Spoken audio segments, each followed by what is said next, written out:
កូនស្រីគឺជាពរជ័យដ៏វិសេសវិសាលសម្រាប់អ្នកជាឪពុកកូនស្រីគឺជាកាដូដ៏ស្រស់ស្អាតបំផុតមួយដែលអ្នកជាឪពុកម្នាក់អាចទទួលបានក្នុងជីវិតពីព្រោះនៅខណៈពេលដែលនាងឈានជើងចូលមកក្នុងជីវិតរបស់គាត់អ្វីម្យ៉ាងនៅក្នុងខ្លួនគាត់ក៏ចាប់ផ្ដើមផ្លាស់ប្ដូរបរិសម្នាក់ដែលធ្លាប់តែមានភាពម៉ឺងម៉ាត់ស្ងប់ស្ងាត់និងលាក់បាំងមនោសញ្ចេតនាស្រាប់តែប្រែជាទន់ភ្លន់ក្នុងរបៀបដែលគាត់មិនធ្លាប់នឹកស្មានដល់វាមិនមែនមានន័យថាគាត់ខ្សោយជាងមុននោះទេប៉ុន្តែគឺគ្រាន់តែទន់ភ្លន់ជាងមុនពីព្រោះកូនស្រីមានវិធីសាស្ត្រម្យ៉ាងក្នុងការចូលទៅប៉ះពាល់ដល់ទីជម្រៅនៃក្រអៅបេះដូងរបស់អ្នកជាឪពុកដែលគ្មានអ្នកណាម្នាក់ផ្សេងអាចធ្វើបានឡើយជួនកាលអ្វីដែលគាត់ត្រូវការបំផុតគឺគ្រាន់តែដៃតូចៗរបស់នាងដែលមកកាន់ម្រាមដៃរបស់គាត់ហើយភ្លាមនោះរាល់ភាពតានតឹងសម្ពាធនិងភាពធ្ងន់ធ្ងរនៃពិភពលោកទាំងមូលក៏លែងមានអារម្មណ៍ថាធ្ងន់ធ្ងរដូចមុនទៀតហើយនាងខ្លាចជាហេតុផលដែលធ្វើឲ្យគាត់ចង់បន្តខិតខំតស៊ូទៅមុខទៀតគេនិយាយថាកូនស្រីធ្វើឲ្យបរិសម្នាក់ខ្លាចជាមនុស្សទន់ភ្លន់ហើយវាគឺជាការពិតប៉ុន្តែអ្វីដែលគេមិនសូវបាននិយាយនោះគឺកូនស្រីក៏ធ្វើឲ្យគាត់កាន់តែរឹងមាំជាងមុនផងដែរកូនស្រីផ្ដល់ហេតុផលឲ្យគាត់ខ្លាចជាមនុស្សមានភាពអត់ធ្មត់ជាងមុនមានភាពថ្នាក់ថ្នមជាងមុនមានភាពប្រុងប្រយ័ត្នជាងមុនជាមួយពាក្យសម្ដី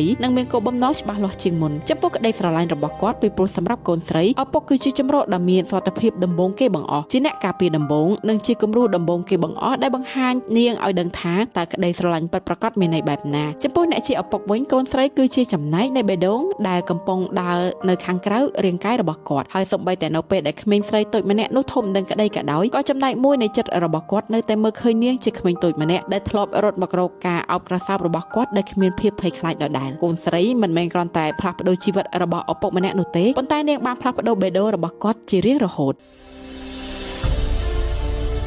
ទឹកដោះពពែម្សៅដាណាឡាជួយបង្កើននិងជំរុញមុខងារនៃប្រព័ន្ធភាពស៊ាំ